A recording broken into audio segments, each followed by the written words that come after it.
Hayyee sajooree biyya bulchu jiramo opinion Itoophiyaa tana bulchu jiru Jawar moo opinion annaan galleer Abiyyi fi Jawar bulchaa jarri bar wanni maraatu jiruuf kana wanni guddaan opinion maraatu jirtuuf namni Jawar dhaga akkam godhamee duuba namni Jawar dhaga Jawar gool seene deeqaa shanitti nam kun kudhamee qallaal opinion gool seente namni laalu ummanni biyya keessa ajaja Jawar dhageeffata malee ajaja opinion karan kan jarri kun bar hinaafuun isaanii haqa jara kee jarri biyyaati hinaafuun bar isaanii haqa ummanni atinii bulcheettu yoo sin dhageenye ummanni atinii bulcheettu yoo si jalayyaan yoo wis lakkoyne jarri kun maaliif hinaafte Abiy Ahmed kun maa hinaaf hinaafu biyyaati hinaafuun isaaf isa qabeekadha dhugaan isinii hinaafuun haqa namni hugguuni laayivii Jawar laalee laayivii Abiy laale beekadha Jawar Oromoon dhibbaa fi dhibbatti jalaati jarri ummanni Sidaamaa ummanni Walaayitaa ummanni Qimaant ummanni Aga'oo gurbaa kana jala deema Abiy Ahmed namni laalu namni koomantii Jawar jalatti barreeffamtuu fi koomantii Abiy gulaalte garaagarummaa akka Itoophiyaa tan Itoophiyaa guutuu Jawar bulchu jiru garta biyya kan bulchan jaalalaani malee namni kas si jaalatee namni fedhiidhaan osoo hin dirqine si deeggaree yaa mootii kiyyaa yaa hoggana kiyya sumaan hogganuu taa'a hagan ati na hoggantuu rafee bulaan jiru jee namni guggoo akkas godhe hay warri biyya bulchuu bara hinaafuudha qaba mana arree islaamaraachuu qabanii huccuu yaasanii islaamaraachuu qabanii jira keenya yoo dhugaa dubbanne opinion akkas ta'u qabdi amma guujoo raa solaayitiin jara kaanis ilaalee idaanuu wanni jara maraachee haji butta hinaaftu maarre dilii jankoo idaanuu kana that's it ummanni Oromoodhaa laal ammaasii goonni ganama uumama namni jeeyinni ganama uumama jeeyinummaa fi gootummaan kennaan taatu yookaan kadhaanii harkattu yookaanis maallaqaan bitattu nama biyya keessa taa'ee fincila yeroo barbaachisetti ummata keenya ni amnaa eeggadha insaan that's it dubbii galte namni kana jiru arra opinion bakka bultuun qabdu kalee akka dhiiratti ibsa rabbaasan ammaan tana deemeeti way waachaadhaa ifumaaf so kuni Oromoodhaaf maal himaa wanni Oromoon irraa baruu qabdu opinion biyya guutuu harkaan qabdu qawweedhaanis ummata miliyoona 114 qawweedhaan Abiy bulchuu hin danda'u isaa miti TPLF hin dandeenya arra kan Abiy hundi diina isaa kana miti Abiy bar dachii fi samii itti diina Abiy bakki nagaan jiraatu bar beeta mangistii keessa achi keessattuu shakki takka illee qabu Abiy hirriiba nagaa rafee hirriiba quufee lafaa ka'uu hin danda'u beeta mangistuma keessattuu hirriiba nagaa manaamaanis Oromoodha harkaadhaa bulu manaamaan marroodha harka manaamaan Jawar harka manaamaan caffeeraammis harka hamtu na dhufaa hirriiba nagaa eega aangoo qabe takkaa rafee hin beeku Abiy Ahmed takkaa hirriiba nagaa rafee ka'ee hin beeku kanaatu jira kana opinion tana kanaatu maraachaadhaa jira akka bitti harkaa bahuudhaaf teessuus laalaniiti arkanii akka ummanni harkaa bahees laalanii arkanii akka maasii ummanni Oromoodhaa hoggana isaa lafa kaatee lafaa qabu hoggana jala deemu lafaa qabuus opinion akka gaarii beekti kanaafi wanni amma isaan godhaadhaa jiran yerumaaf gartee saammachuu hanga aangoo jiran saammatanii wali qabatanii wanni yaadan kana opinion waa'ee uummataa yaadaan jiranii waa'ee bulchiinsaa yaadaan jiran wanni lafa Oromoodhaa gurguruun bara TPLF irra bara ammaan tanaa bara Abiy kana jabaatteef jarri saammachuu jira saammachuudha malee akka hegeree biyya kana bulchuudhaaf hin teenye akka ummanni kun isaan fudhachaadhaan jirre tolchanii akka gaarii beekan waan kana nuti illee beekuudha qabna Oromoon qabeenya isaa akkan saamamne dandamachiisuudha qabdi jarri kun saamee deemuudhaa deemu akkan turre akka gaarii tolchaniif beekan waa'ee poolisii Oromiyaadhaa bakka takkarratti Jawar hin dubbanne achirra waliin galuun Jawar wajjin faallaadhaan jira ka Oromiyaa keessaa uummata Oromoodhaaf fixaa jiru akka joorjetti poolisii oromiyaadhaati miti poolisii oromiyaadhaati miti poolisiin oromiyaadhaa ergannoo jara dhufeeti warra Gondarii dhufeetu poolisii oromiyaadhaa tan hogganaadhaa jira jara keenya waan kana jala muraa beeka joora kasi lafan keenya akka waan poolisummaan oromiyaadhaa dammayxee garagaltee uummata fixaa jirtu no I don't agree with that dhibbatti waliin galusan poolisiin oromiyaadhaa yes keessa jirti garuu poolisii oromiyaadhaa kana caasaa isiidhaa kajijjiiree haaratti jaaree hogganaadhaa jiru warra Gondaritti Asaaminoo Tsiggeedhaa leenjisee dhufe isaani khabiyyi jeeqaadhaa jiru khamagaalota hunda keessaa Oromoo dhawaadhaa jiru ifanatti ibsitiyee khadhaw khasilkiidhaatu yee dhaw kuni Oromoo osoo ta'in Oromoo ta'uus jara kanaan jaarame caasaa haaratti Asaaminoo Tsiggeedhaatiin Gondari jaarameetu Oromiyaa keessa gabbee uummata keenya miidhaadhaa jira kana silaa akkas lafa hayee dubareedduudha poolisiin oromiyaadhaa takalee qabsoo oromootii wajjin dhaabbattee uummata ifiitii wajjin dhaabbatte ammaas achuma jirti dhiibbaan gubbaa haa jiraatu dirqamni haatti kennamu malee isaan godhuu ragaa ittiin qabnu poolisiin oromiyaadhaa godhuu ragaa ittiin qabnu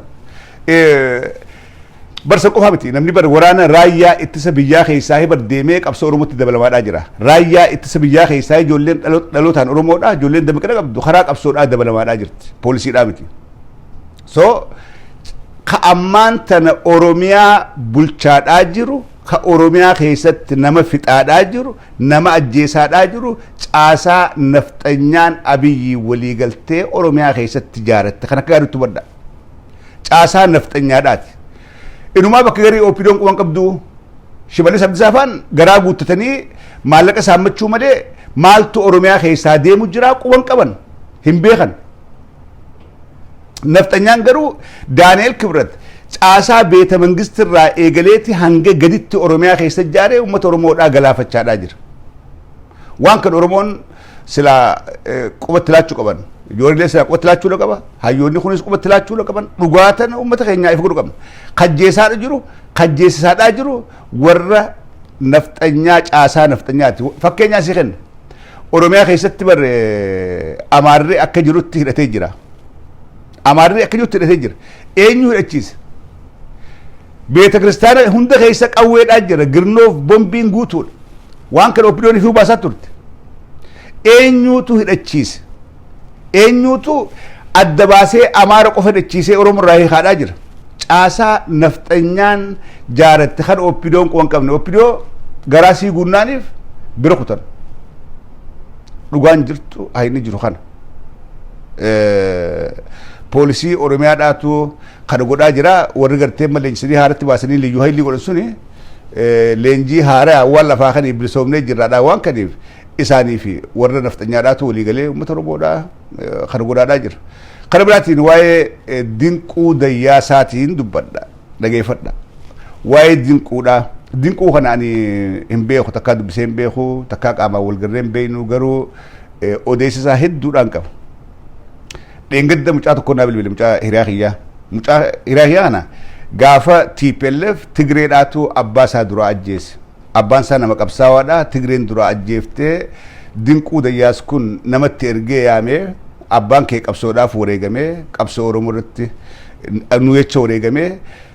manatti hin galtuu waan barattuun maatii keetiis naa gargaara silleeniin gargaara abdii muratinii baradhu jedhee haga maayyitti dinquudhaatu na barsiisee jedhe kuni nama saayiba kiyyaati kan dinquun barsiise dinquun kuni yakkii inni dalagee arraan tana biyya keessa baqatee qabeenyisaa jarri nafxanyaadha arraan tana websaayitii gubbatti raabsaa jiran soodaree deeffannee jirraa lafa amaaraati hojii amaaraati nama keenyaatu hojjeta jeeti maxxansaadhaa jiran gurbaan kun yakka maal dalageeti qabeenya isaa saamamee dila kana xiqqaata nama oromoo gargaaraa ture nama oromoodhaaf dirmachaadhaa ture nama rakkataa keenya harka qabaa ture nama aartistoota keenya gaafa rakkatan wal aanaadhaa ture nama maallaqaan gargaaraadhaa ture wanni dhugaan jirtu waan waaltaan dalage dookumantarii waaltaan idaan laalee eega joor laalinaan jeen dhaqee laalee maali wanni joor laalii jukun jee hogguun laalo wanni chirra dalage wama dookumantarii gaafa TPLF dalagamaadhaa turte miidhuma gaafasiis dalagaa ture ammaas dalage dinquu dayyaas wanni roorroon dilli kun gubbatti deemtuuf nama Oromoodhaaf naatoo qabu nama Oromoodhaaf yaadu nama Oromoodhaaf dirmatu abbaa qabeenyaa kan Oromoo keessaa ol bahe tahuu qofaanii irra duulamaadhaa jira dhugaan jirtu kan abbaa qabeenyaa kan Oromoo keessaa ol bahe sanummaasii kan Oromoo rakkatti cinaa dhaabbatu kan Oromoodhaaf dirmatu tahuu qofaanii irra duulamaadhaa jira Oromoo tahuusaa qofaan abbaa qabeenyaa Oromoo tahuudhaan abbootiin qabeenyaa kumaantamaa jira saba biraa ta Amaaraa maatiin duulamne maaliif tokkichuma Oromoo keessaa ol bee kanatti duulama addatti ilmaan Oromoodhaa wanni beekuu qabnu wanni hubachuu qabnu gabroonfataan amma duraas akka Oromoon barattee jambananne akka Oromoon hojjettee harkattee hin taajirre namni taajir namni maallaqa qabu waan biraa yaata namni baratee waa hubate waan biraa yaata seenaa gabrummaa Oromoodhaa keessatti dur Oromoon barachuu hin dandeessu qabeenya horuudhaa miti naggaduu hin dandeessu haga barattii pellefitti Oromoon xiqqoo guu harkatte sabummaa sii jijjiiruudha qabdi yookaan Amaara'uu qabdi yookaan Adaraa'uu qabdi yookaan Somaala'uu qabdi yookaanis Walaayita'uu qabdi akkas ture haga barattii pellefitti Oromoo taatee waa harkattee qabeenya hortee mul'annaan simdhiisan arraas haaratti wanni deebi'ee dinqurratti deemu jira dinquun maqaan jijjiirranne hin adarooyne hin amaarooyne maqaan dinquudha Oromoodhaaf dirmataa abbaa qabeenyaati kanaafuu nama kana belleessuudha qabna akkamitti Oromoon abbaa qabeenyaa taati waan jiru wanni fookasiin guddaan ammaan tana Abiy by the way Abiy naftanyaadha warreen Abiy Oromoodha no Oromoon dila kana garaa jabaattee dila kana ummata fi yeroo akka rakkatu itti ilaaltu nafxanyummaa isaa nuti jenneen isaan ragaa fi bahaa jira isaatu dhiiga qeeyiroodhaatiin nafxanyaa ifiin marsee nafxanyaa akka Oromootti duultu nafxanyaa hidhachiisee ummata Oromoorraa hiikaadhaa jira kana godhu nama nafxanyummaa qabu malee namni dhiiga keessaa Oromummaa qabu kanan godhu yoo gartee Abiyyiin Amaara jettanii Abiy Oromoo qulqulluu mucaan walisaan kunis Oromoo qulqulluu ta'uun bara hujiidha Abiy akka aangoo qabatetti warri dirmachuu yaammate naftanyoota akka aangoo qabatetti dirmachuun inni yaammate naftanyoota Daani'el Kibrat faadha warri beeta mangistii isaan marsee taa'u naftanyoota miidhaan Oromiyaa keessa geessu naannoo Amaaraa keessa gahaadhaan jirtu naannoo Amaaraa keessa warra hidhattootaa jira warra akkuma marroofatti qawwee qabu mootummaa tanaan mormu Gondar keessa bar jira waa'ee isaanii miidiyaan tokkollee ka dubbatu hin gartu Abiyyiis hin dubbatu hogganni isaanii hin dubbatu irra guddaa fookasiin isaanii Oromiyaa keessa kun maaliif ta'a waan Oromoo hin tahiniif waan jibbaa Oromoodhaa lafirraa qabuuf waan jibbaa Oromoodhaatiin haati guddifteef kan hubadha yooni dhiigaan Oromoo illee hin beeku kanaaf naashoor garuu haadhaa guddisee haati jibbaa Oromootiin guddifte jibbaa lafeedhaa Oromoodhaaf akka qabaatu gootee guddifte kana wanni yeroo hundaa'u ajjeechaadhaa fi hidhaan Oromiyaa qofa keessatti wanni hammaattuuf rakkoon guddaan as jirti Abiy Oromoodhaaf jibbaadha qaba Oromoorraa hijaa qaba qabsoo bar Oromoon gootee injifannoo Oromoon fiddeeni arraan tana Amaarri boqotee ummanni Oromoodhaa badhumaadhaa jira jara keenya arra miidiyaan isaat kan asiidiis irraa biyya galee nagayaanii mindaa Abiy kafalee fi irratti investi godhee dalagaadhaa jira OMN Oromoon jaaratte garuu qabsoo Oromoo keessatti qooda olaanaa qabu arraan tana biyya keessatti akka miidiyaa yakkamatti ilaalamaadhaa jira eenyuun Abiyyiin kan hubadha TPLF kajiise ummata Oromoodhaatii wajjiin OMN garuu OMN irra biyya keessatti akka miidiyaa diinatti akka miidiyaa biyya jeeqaadhaa jirutti laalamaadhaa jira warreen ammoo kalee Oromoo xiqqeessaa ture miidiyaan isaat ka Oromoo xiqqeessee qabsoo Oromoodhaa maqaa billeessaa ture arraan tana mindaan mootummaa Abiyyiin kafalameetii fi nagayaan kabajaadhaan jiraachaadhaa jiran. Kuni nafxanyummaa isaatiif ragaa guddaadha. Akka Amaaraaf dalagaa jiru, akka Amaaraa wajjin dalagaadhaa turee fi ammas Amaarummaa deebisuudhaaf akka dalagaa jiru wanneen akkanaaf ragaa gurguddaadha. Kana laalleeti malee Amaara nuti hin jenneen isaatu an Amaaraa an Oromoodha takka Abiyyi an Oromoodha takka dhageessanii takka dhageessanii Abiyyi an Oromoodha ju takka dhageessanii an Oromoodha lammummaan tii Oromoo isaa ju takka dhageessanii warri isaa wajji Amaarummaa fitiin hidhaatan Abiyyi yeroo duraatiif kan maalummaa isaa hime gaafa Nobel Peace Prize fudhate Norwaytti jibbaa Oromoodhaaf qabuu fi jaalala Amaarummaadhaaf qabu dubbatee ture. Gaafa Israa'eel dhaqe Amaarummaa isaa ifatti dubbatee ture. Viidiyoo takka xiqqoo kan gadhiisa kalee viidiyoo afaan Arabaatiin haasawanii viidiyoo xiqqoo takka Abiyyi kalooyitaa juushiidhaa kaatee dhaabbatu kalee gadhiiseen ture. Gaasan Amaarummaa isaa ifatti inuma akka waan shanyii juush qabu Amaara gartee nuti juushiidha juu Gondar keessaa sanii wajjin walitti hidhaa qabutti itti jira Israa'eel. So diinummaa isaa isaatu ifanuu baasaadhaa jira. Akkasii fayyaa ta'a yeroo gaarii qabaadhaa.